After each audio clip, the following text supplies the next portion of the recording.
안녕하세요. 이번 시간에는 이제 화학 분석 기능사 실기 시험 문제지를 조금 안내를 좀 해드릴게요. 좀 늦은 감이 있긴 하지만 올해 좀 바뀐 부분이 뭔가 있는지 한번 다시 확인을 좀 해보고 싶어가지고 제가 큐넷에 들어가서 문제지를 한번 다운을 받아봤어요. 그래서 문제지를 다운 받아 보니까 이제 변경사항이 몇 가지가 있더라고요. 그래서 그것들 를 좀 한번 같이 확인해 보는 시간을 좀 가지려고 해요. 그래서 큐넷에 들어가면 요 문제지를 실기 시험 문제지를 다운을 받을 수가 있어요. 이거는 다 모두에게 공개된 사항이기 때문에 관심 있으신 분들 한번 들어가서 보시는 게 좋을 거예요. 그래서 실기 시험장에 가서 문제를 받으면 이런 식으로 실기 시험 문제라는 걸 나눠 주실 거예요. 나눠 주시면 이제 앞에서 설명해 주시는 감독관님들이 요구사항부터 이렇게 다 한 번씩 읽어 주실 거예요. 공개된 내용을. 그리고 읽어보라고 시험장에서 시험 보시는 분들한테 읽어보라고도 얘기를 하실 거고요. 그래서 그것들에 대해서 한번 같이 확인을 좀 해보도록 할게요. 그래서 여기 한번 보면 공통된 사항이에요. 분광강도계는 처음에 540 나노미터로 이제 정확하게 맞춰져 있어요, 기계가. 혹시라도 분광강도계 기계를 측정을 하기 전에 이게 540 나노미터가 이제 되어 있지 않다면 이제 감독관이라든지 거기에서 관리해 주시는 그 실습실을 관리해 주시는 시험장을 관리해 주시는 분들한테 말씀을 드려야 돼요. 그리고 흑강도 같은 경우에는 0.0000A 흑강도가 나올 텐데 우리는 흑강도를 할 때 소수점 셋째짜리까지 작성을 할 거예요. 보면 여기도 나와 있을 텐데 소수점 셋째짜리까지 작성하라. 어디 보자.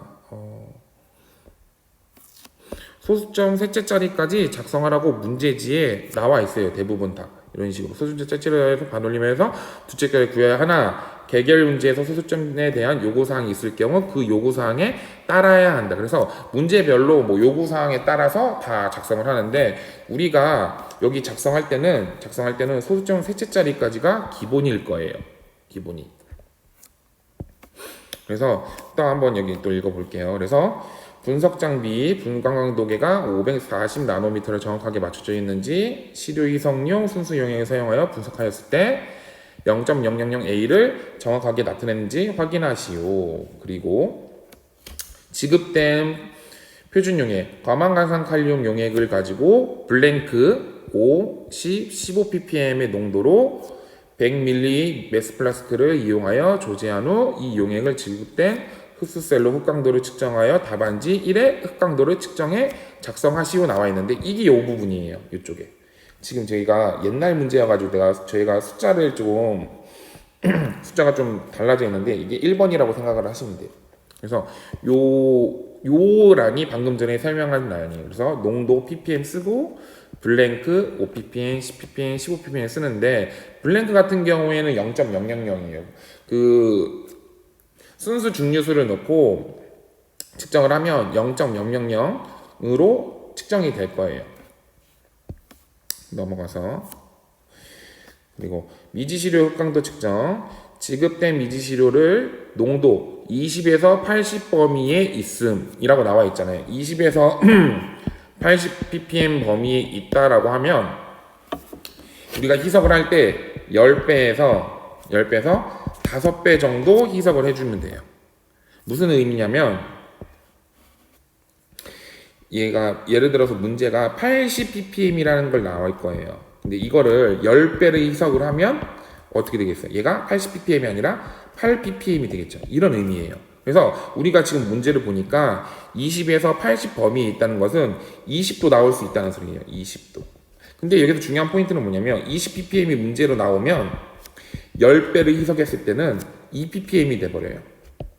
2ppm이 되면 우리 요 검량선 범위 안에 들어갈 수가 없어요. 우리가 원하는 거는 5ppm부터 15ppm 요 범위 안에 들어가야 되는데 2ppm이라면 여기 범위예요. 그러면 정답이 될 수가 없어요. 그렇기 때문에 여기서는 10배를 희석하면 되는 게 아니라 몇 배를 희석해야 되냐면 5배를 희석해야 돼요. 5배를 희석했을 때 보면 5, 4, 20, 4ppm. 그럼 5배가 아니라 여기서 이제 좀 더 햇살을 좀 더 낮춰야겠죠. 뭐 2배 정도로 할게요. 2배. 죄송해요. 2배 정도로 희석했을 때 몇 ppm이 된다? 10ppm이 되는 거죠. 그래서 10ppm이 되면 여기 이 범위 안에 들어가죠. 10ppm이라고 하니까. 이런 식으로 해서 우리가 희석 배수 같은 경우는 본인이 정하는 건데 10배를 할 건지 10배를 할 건지 5배를 할 건지 2배를 할 건지 이런 거는 정해야 되는 거죠.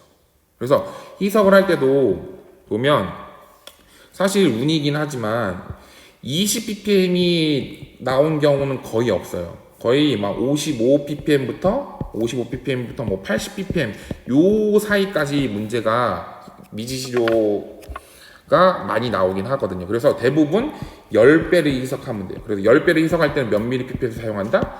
10ml 피펫을 사용해서 희석을 시킨다 정도를 알고 가는 거죠. 근데 특수 사항으로 해서 만약에 10배를 희석해서 안 나오면 배수를 더 줄여야 되는 거죠. 아까도 얘기했지만 20배, 배수를 늘려야겠죠. 뭐 20배를 희석한다든지 10배를 희석한다든지 이런 식으로. 혹은 뭐 5배를 희석한다든지 뭐 2.5배를 희석한다든지. 근데 2.5배는 하지 않고 2배 정도 희석을 하는 거죠.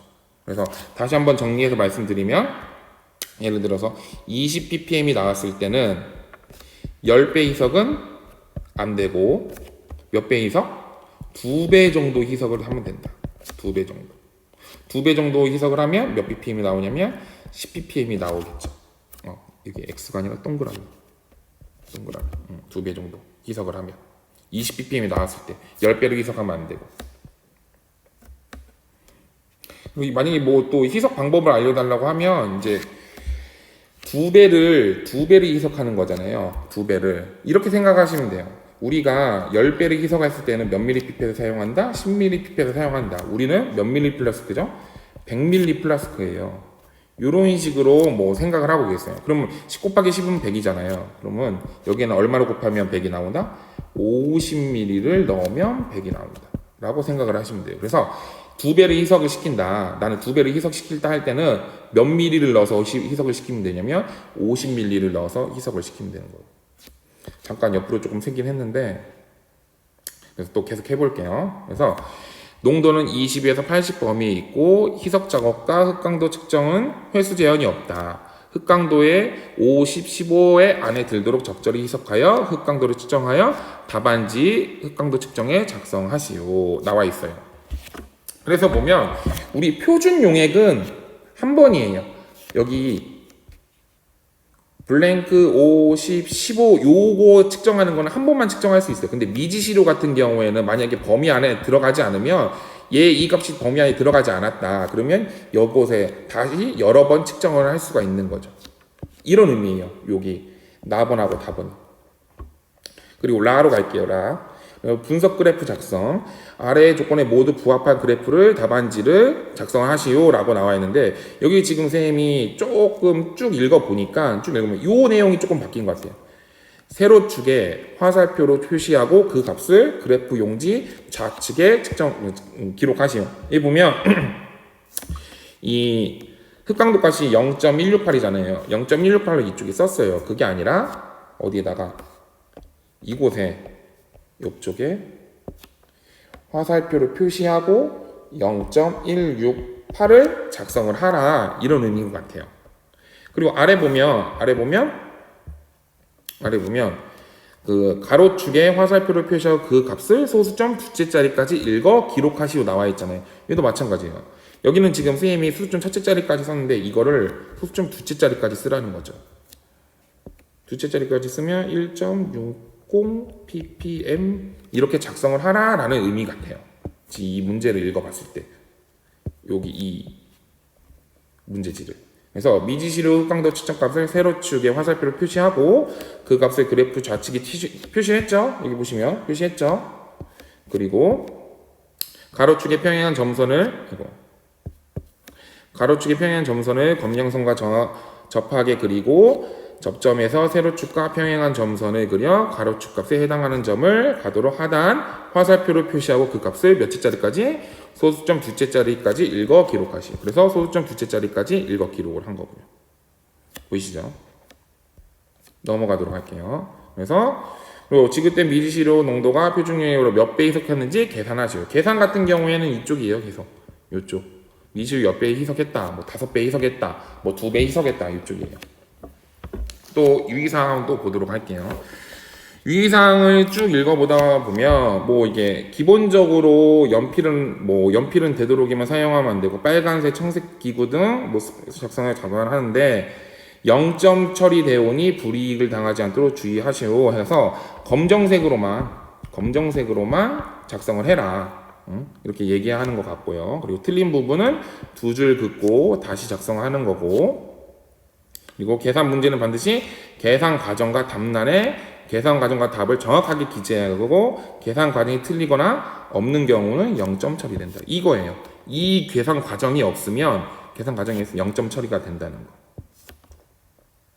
그리고 계산 문제는 최종 결과값에서 소수점 셋째 자리에서 반올림하여 둘째 자리까지 구해야 하나, 개별 문제에서 소수점 처리에 대한 요구사항이 있을 경우 그 요구에 따라야 하며 반올림을 잘못 수행했을 시는 5점을 감점한다. 이런 거죠. 여기 지금 보면 나와 있죠. 소수점 몇째 자리까지 기록하시오? 둘째 자리까지 기록하요. 둘째 자리까지 기록을 했잖아요. 근데 여기 아래 가면 셋째 자리까지 반올림하여서 둘째 자리까지, 이런 의미인 거죠. 그래서 각각의 문제를 읽어보고 어떻게 작성을 해야 하는지를 다 써야 되는 거죠.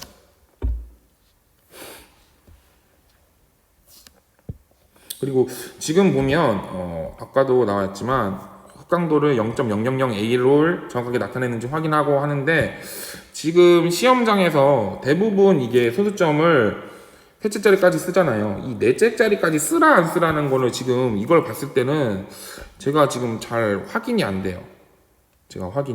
대부분 다 이제 소수점 셋째 자리까지 써라 나와 있는데, 여기는 왜 0.000A를 정확하게 나타내는지 확인하라, 뭐 이거가 나와 있는지는 저도 조금 의문이 들긴 하는데, 이건 굳이 안 써도 될 내용 같은데 넘어가도록 하고, 이거는 그리고 여기까지 했고, 5번 답에 단위가 없으면 0점 처리, 이런 내용이죠. 여기 ppm이라든지 단위가 없다고 하면 0점 처리가 되는 거고, 그리고 쭉 읽어보면 뭐 감정사항이 나올 거예요. 쭉 감정사항이 나오는데 여기 부분이 중요한 것 같아요. 10번 부분이, 요 10번 부분이 중요한 것 같아요. 지금 내용을 읽어보면 이런 내용 같아요. 지금 우리가 지금 문제가 1번, 2번, 3번, 4번 문제가 있잖아요. 2번이 틀리면 3번, 4번도 0점 처리가 된다라는 의미 같아요. 무슨 의미냐면 여기 보시면 지금 여기는 지금 숫자가 좀 잘못됐는데 3, 4 이렇게 해놓고 이런 의미죠. 여기 OPPM이 0.75잖아요. 예시예요, 예시. 0.75가, 여기가 0.75가 아니라 0.080이라고 해서 잘못 썼어, 내가. 헷갈려가지고. 그럼 여기가 지금 틀린 거잖아요. 그럼 뒤에 것도 다 틀린다라는 의미 같아요, 지금 읽어보면. 왜 그러냐면, 문항 1의 흑강도 측정값이 이 분석 그래프의 모든 각각 일치해야 하며, 하나라도 일치하지 않을 경우, 문항 2, 3, 4의 배점이 모두 0점으로 된다. 이런 의미죠. 아까도 얘기했지만 OPPM이 0.75지만 내가 모르고 0.080이라고 썼어. 그러면 얘네들이 다 0점이 되는 거죠. 그래서 이번 이제 올해 좀 바뀐 내용 같은 게 뭐냐면, 생각을 해보니까 작년 같은 경우에 이런 거였어요. 작년까지만 해도 여기 0.75, 0.080 이렇게 나왔으면 여기만 0점이고 뭐 여기하고 여기 점수는 나왔어요. 그럼 세 개 점수가 다 더해서 값이 나왔다고 하면 요번에는 다 틀린 게 된다, 이런 의미인 것 같아요. 여기도 마찬가지로 답은 문항 읽어보면 문항 2의 분석 그래프에서 구한 미지시료의 농도값이 문항 3의 4의 값과 일치해야 하며 어느 하나라도 일치하실 경우 문항 3, 4의 값이 배점이 0이 된다. 이런 의미죠. 여기가 지금 11.60 ppm이잖아요. 그게 여기 아니라 12.00 ppm이었다. 그러면 여기가 0점이 되는 거죠. 그래서 이렇게 생각을 하시면 돼요. 그냥 간단하게 생각을 해서 하나라도 요 문항들 중에 한 군데, 중간에 한 군데라도 0점이 받으면 다 0점이 된다라고 생각을 하시고 해야 될 거예요. 왜 이렇게 바꿨냐면 제 생각이에요. 그냥 이거 제 생각인 게 뭐냐면, 이제 분석 기능사 자체가 문제가 조금 하는 걸 쉽다고 생각해서 이제 문제 내시는 분들께서 이거를 좀 조절을 하신 것 같아요. 예전에는 이거 여기가 0점이라고 해서 여기가 0점이라고 해서 여기가 0점이라고 해가지고 뭐 여기가 0점이다 그런 건 아니었거든요. 그냥 여기 점수와 여기 점수를 더해가지고 최종 점수를 만들어 줬는데 그렇게 하지 않겠다라고 얘기를 한 거죠. 그래서 우리 시험 보시는 분들이 이런 거, 요 10번 문항을 조금 유의를 해가지고 계산을 하셔야 될 것 같아요. 또 여기 보면 이제 라 같은 경우에도 보면 미지질의 흑강도 범위가 표준 용액의 흑강도 범위를 벗어났을 때 흑강도의 값이 5에서 15ppm 농도 범위에 들도록 희석하지 않은 경우 해당되는 항목 문항 3, 4의 정답이 뭐 0점 처리된다. 이것도 마찬가지로 아까도 얘기했지만 여기 5하고 15ppm 범위 밖에 만약에 체크가 됐었으면 얘도 다 0점 처리를 한다라고 나오는 거죠. 그래서 가장 많이 바뀐 게 이 부분 같고요. 그리고 추가로 세로축도 화살표로 해야 한다. 그렇게 내용을 얘기하는 거고, 뭐 뒤에도 뭐 유의사항이 나와 있지만 뭐 전 과정을 뭐 열심히 해야 한다. 뭐 날인을 받지 않으면 뭐 실격된다 이런 내용이 나오는 것 같고요. 그래서 그 점을 조금 확인을 하시고 시험장에 가서 좀 집중을 하시고 문제를 푸셔야 될 것 같아요. 아시겠죠? 그래서 이번 시간에 이제 실기 시험 문제들을 조금 한번 읽어보고 시험장에서 어떤 부분이 좀 틀릴만한 건가라는 걸 한번 확인을 좀 해봤어요. 그래서 한번 시험장에 가셔서도 집중해서 좋은 결과를 있으셨으면 해요. 이상 마치도록 하겠습니다. 감사합니다.